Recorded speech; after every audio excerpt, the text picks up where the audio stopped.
boot camp workout the other day here. I think word was they were quite sore, but he's got some incredible takeaways from his experiences with the U.S. military, in combat, overseas. I think this is going to be a real powerful talk, so let's please welcome to the stage here, Jesse Stewart.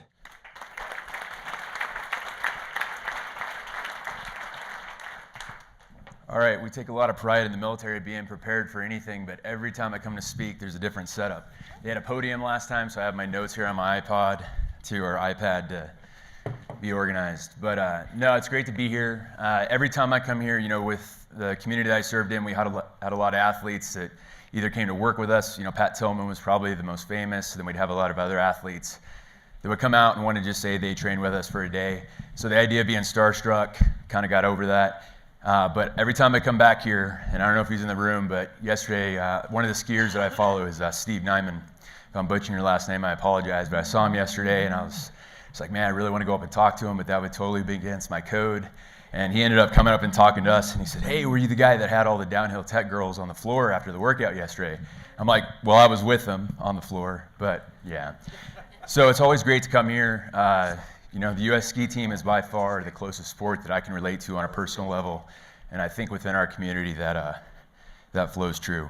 But last time I came here, I spoke with the Norwegian CEO, former CEO. We've been emailing back and forth, and I'd made a comparison that when I came up and spoke after him, I said, well, the only way that I can compare this is if I was to sit down with ISIS. And everyone kind of was like, quiet, did he just seriously compare this guy to ISIS? And then everyone laughed. But I thought that was pretty amazing. So we were emailing a couple days ago, and so just so you know, I've told everybody back home that the United States Rangers think that the Norwegians are ISIS compared to the U.S. ski team.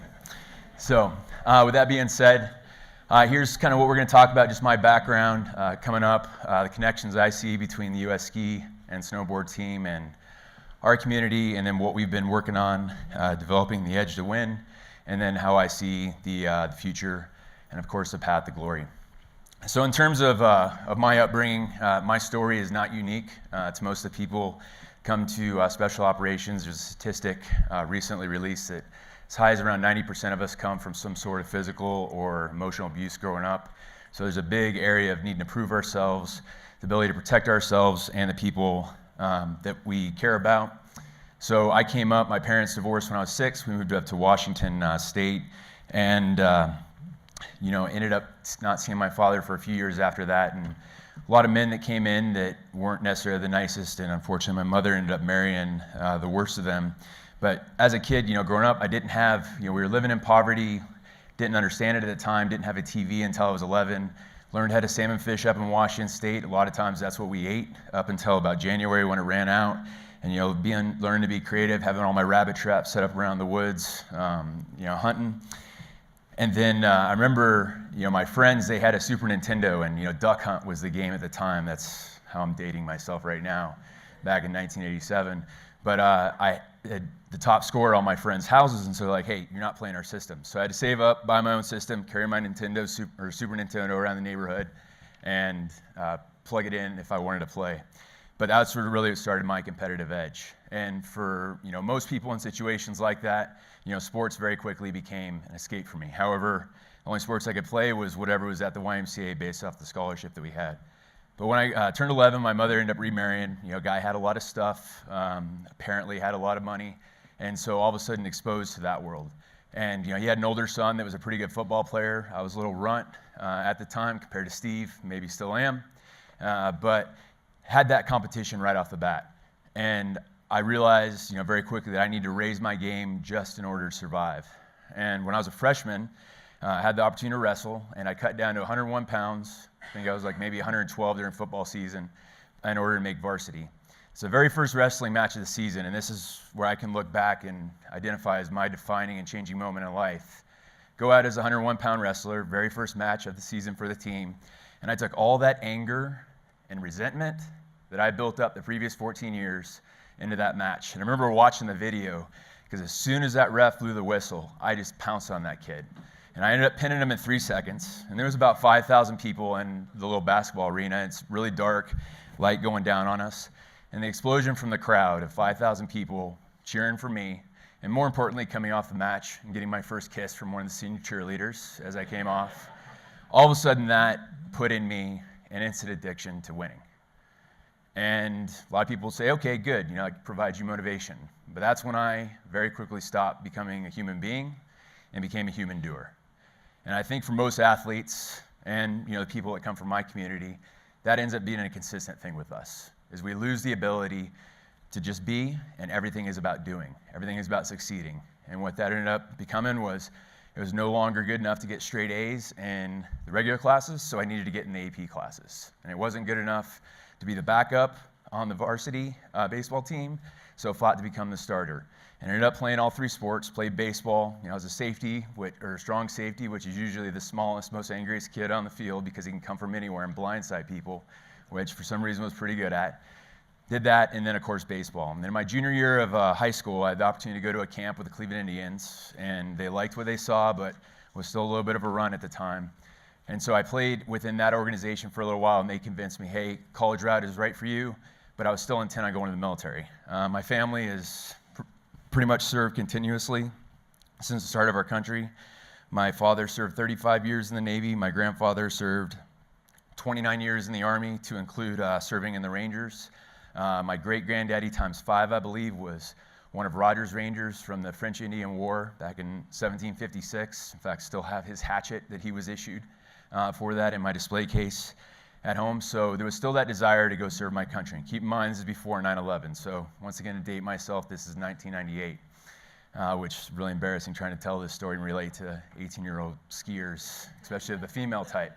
But so I ended up deciding to pursue West Point, because if you go to West Point and if you get drafted in the 5th round or higher, then they let you go on, play professional baseball, and then you just serve as basically a reserve officer. So that was the plan, but my mother got sick, and so I decided to come back, go to the University of Washington up in Seattle, and was going to do that just for a year and then continue on to West Point, hopefully after that.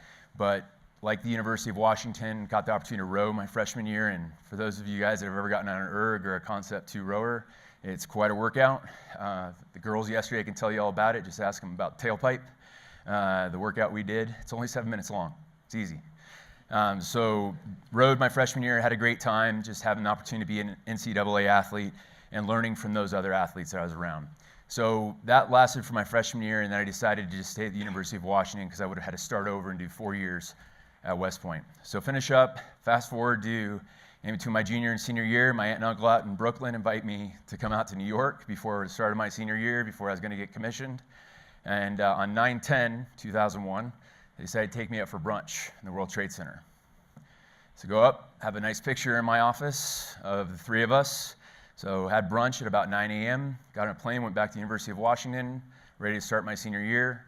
And of course, the next morning in the football workout room, I'm going for max on the bench, and the guy spotting me, I don't know, about 5:30 a.m., drops the weight on my chest, and he's just staring at the TV.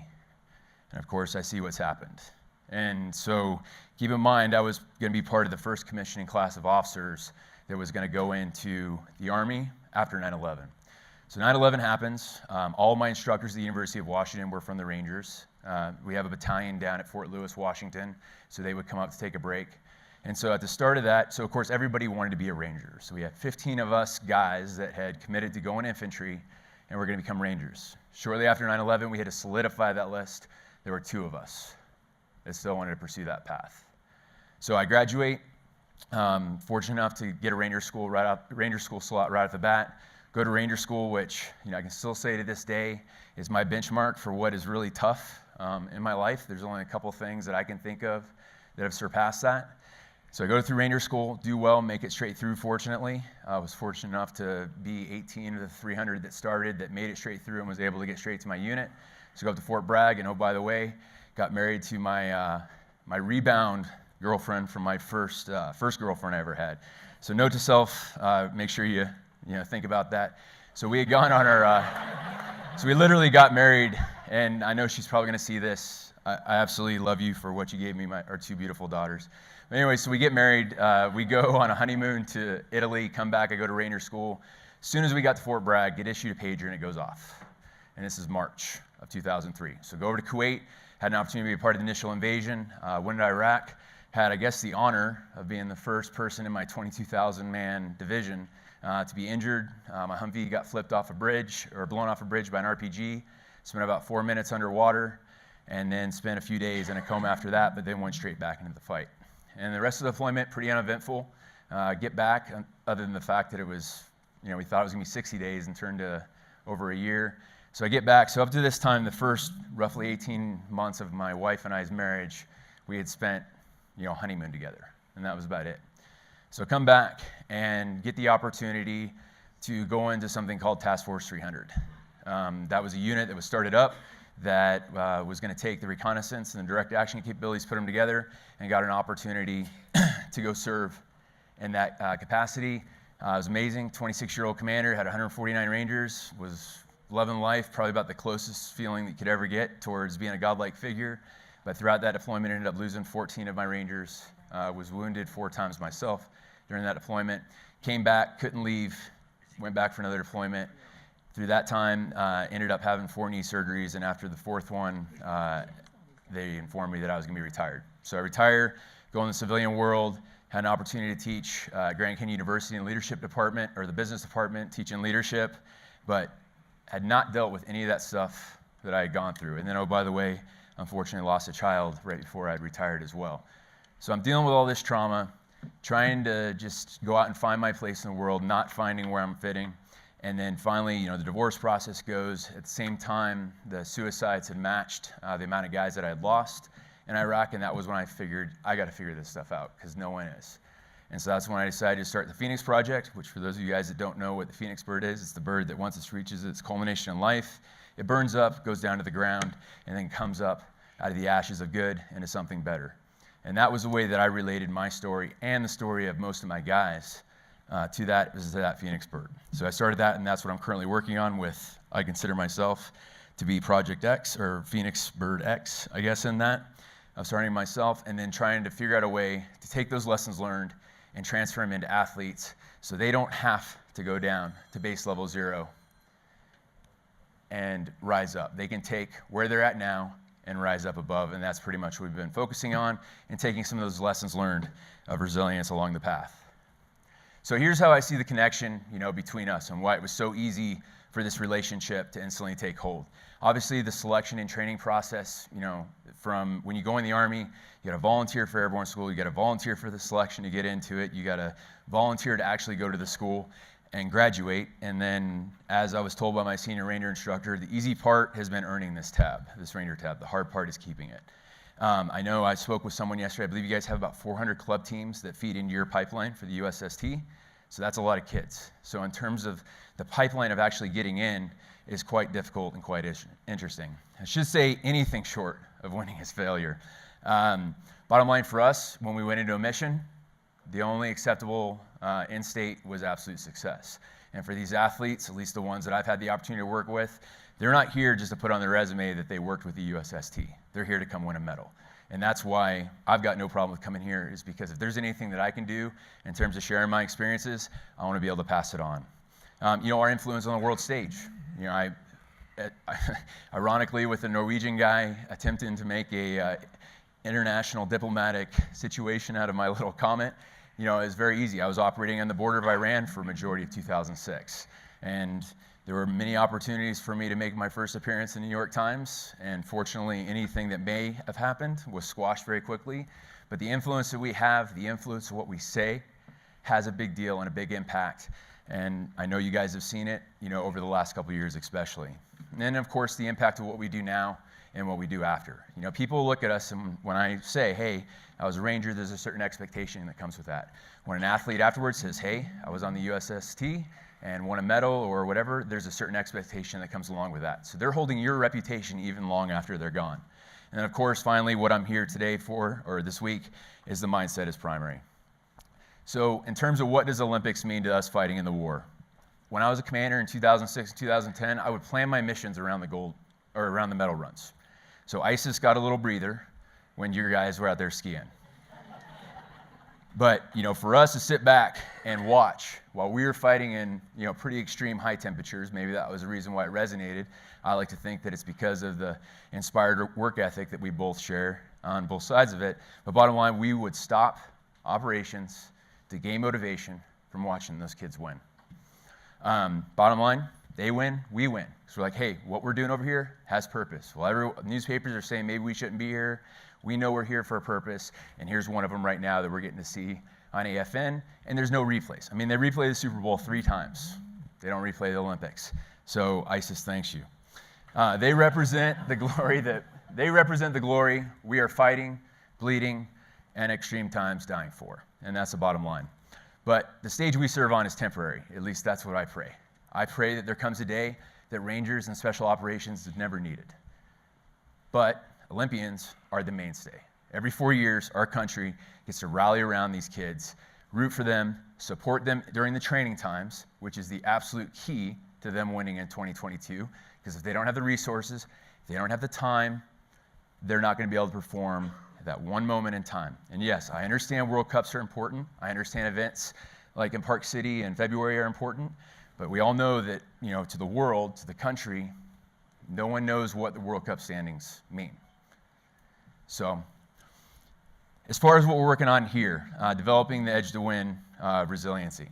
So for me, what I found was the only way that I was going to fully not only recover from this trauma and associated behaviors that I chose to fill that void when my opportunity to become a Ranger was taken away from me with a retirement at 31 years old, was I needed to excel on all 4 planes of existence, which is the mental, emotional, physical, and spiritual.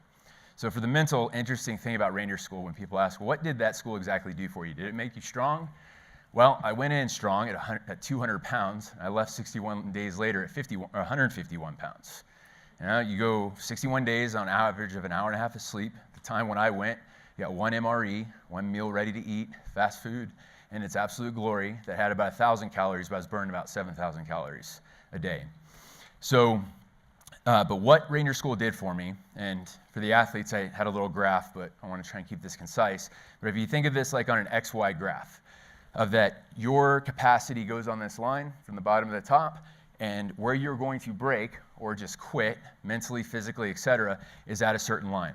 So for me, what that school did was it showed me where my line was initially, and then it showed me where it really was, as I was able to push it to the right, which is great because now nothing is ever going to be hard again. Well, the disadvantage is you end up losing something within yourself in terms of your ability to feel pain, your ability to cope with the pain, and just the mental mindset of that there's this expectation that I can go further, not only physically, but mentally. I lost 9 guys in one day on April 4th, 2007. Went to my doc, and I was like, man, this is not normal. I need to talk to somebody. And when I told him that, he said, Jesse, you can't. If you do, you're out. That time we weren't acknowledging PTSD, and they definitely weren't going to deal with it within that situation that I was in. So that's the disadvantage to it, especially when it's not balanced by these other 3 pillars. On the emotional side, and then back to that just with the athletes. I watch these kids train. I know they are the absolute most physically capable individuals on this planet.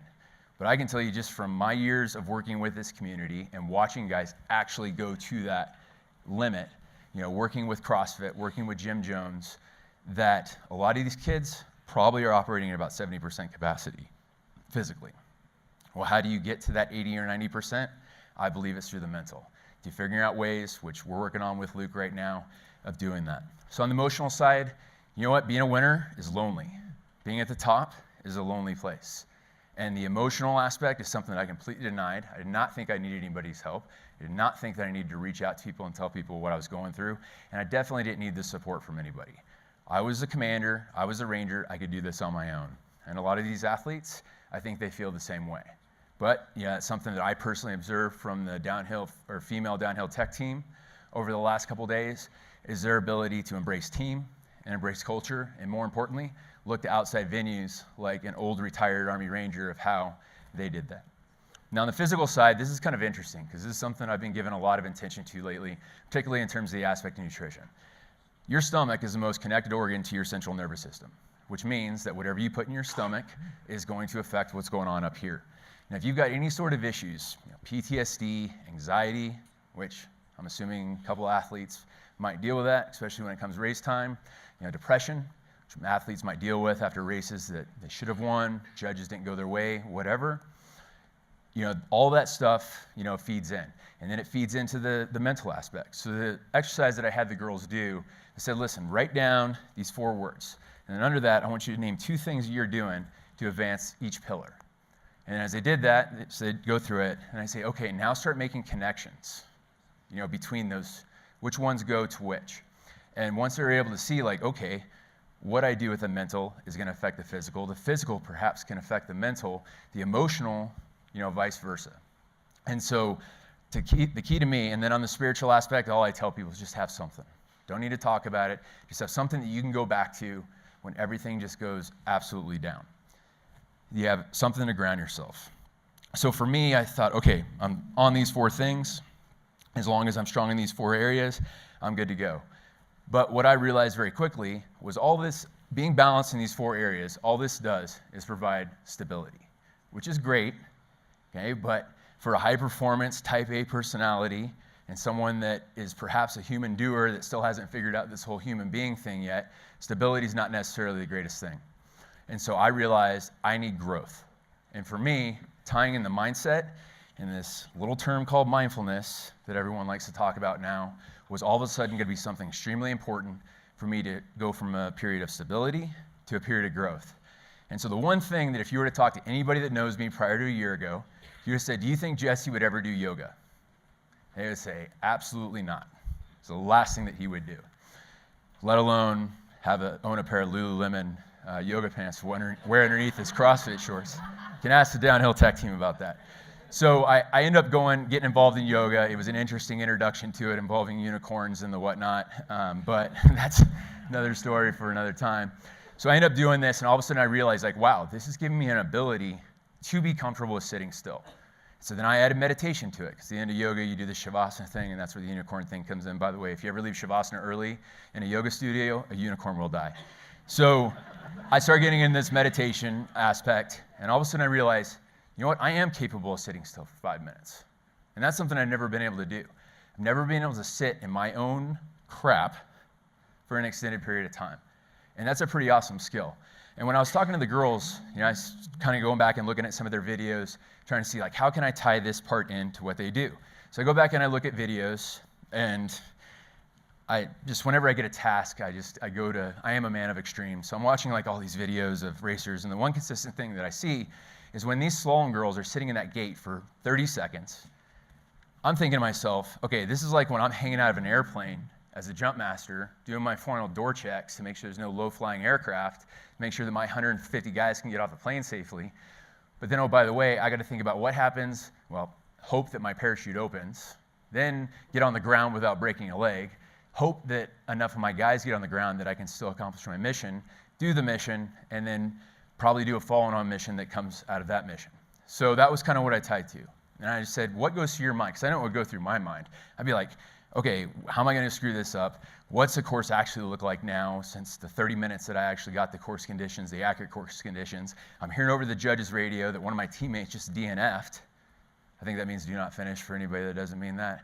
And so there's a lot of stuff that can go through your mind. So what I tried to encourage them was like, hey, be comfortable with your ability to just sit still and to be able to shut everything out genuinely. So when that whistle blows off, all you're doing is executing your first gate, thinking about your second gate, or preparing for your second gate and acknowledging your third gate, and then just rotating it on like that. And actually, Magnus asked me, hey, will you lead them through a meditation exercise? We did. There were 4 of them that said, that is the longest that I've ever sat still in my entire life and didn't talk. I'm like, well, congratulations. So, there is something to this stuff, and that's what we've been focusing on, a little bit with the rookies, and then more intently with the downhill tech team. And don't get me wrong, we didn't sit around, all day meditating and holding hands. It's not my game, but we did, tying that in with the absolute extremes of doing 2 what I consider to be pretty difficult workouts. I don't know, some of them might disagree with me in public, but tying that in to that aspect, that's what I affectionately call the warrior yogi balance.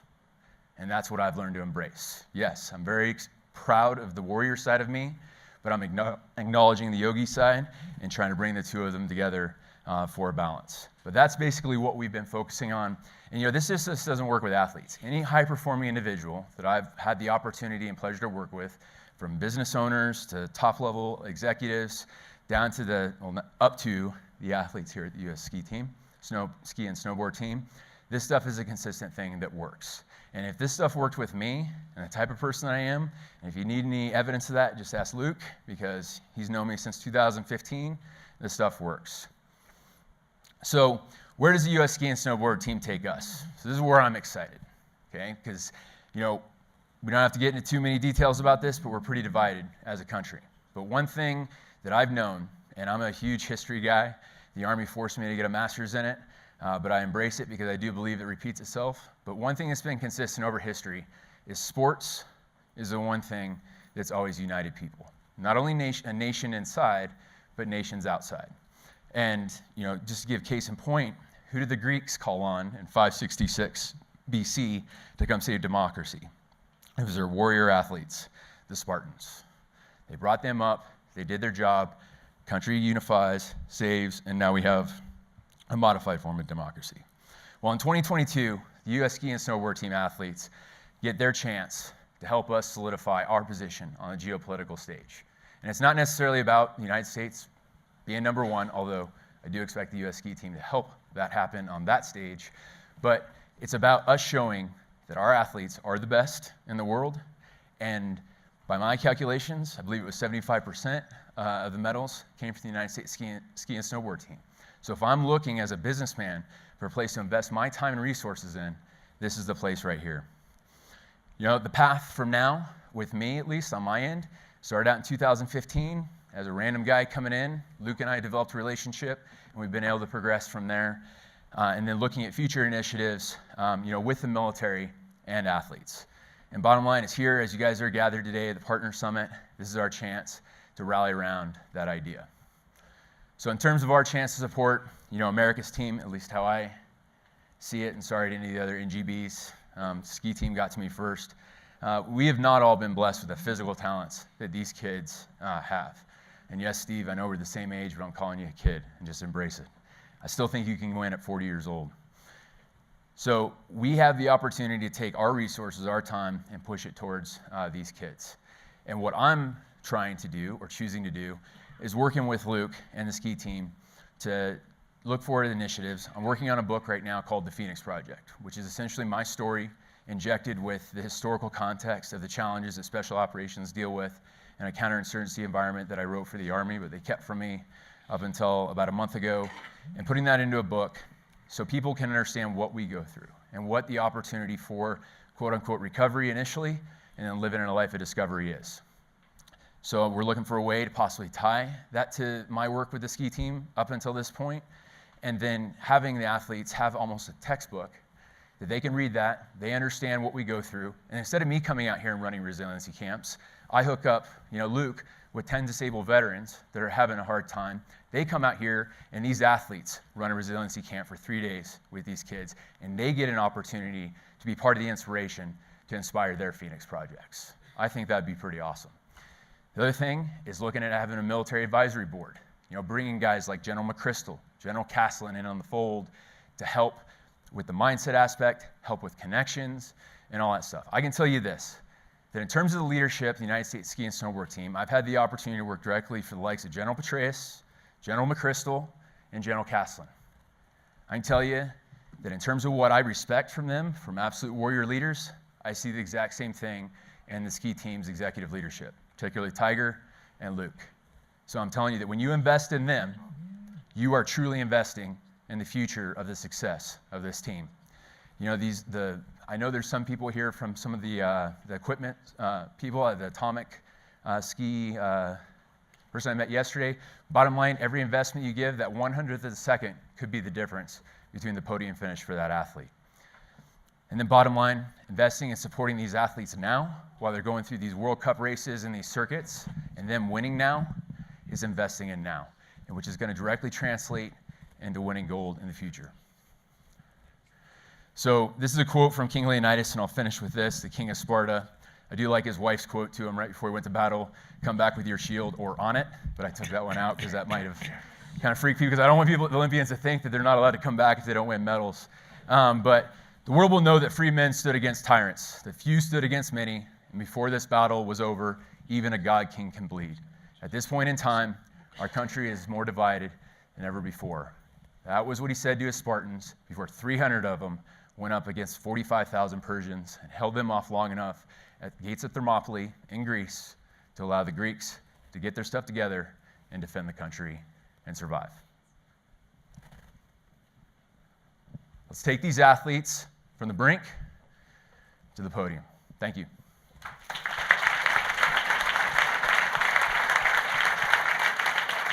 Thanks so much, Jesse.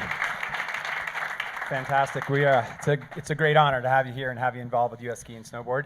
Jesse's going to be around during our break this afternoon at the party tonight, so if you guys have questions, you can get with Jesse. I know I have some for you. Okay. But that was wonderful. We're gonna keep the program moving. We've got one more speaker before we take a break, so stay with us. You guys are gonna like this one. And Jesse, thanks again. All right. Let's roll our next video.